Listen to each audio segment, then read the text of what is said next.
Okay, the quail cage is 4 stories, 1, 2, 3, 4, and it's knee deep.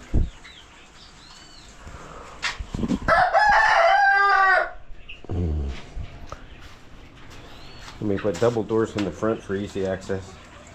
Get to the birds, get to the water, get to the... You can always separate the cage if needs be, but I don't think that need be. The top one's just a single cage, a little bit shorter and narrower.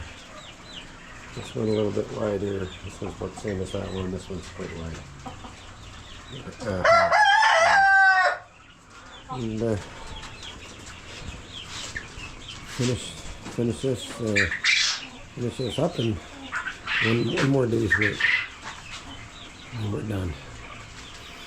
Meanwhile, we got enough cages to accommodate the growth for now.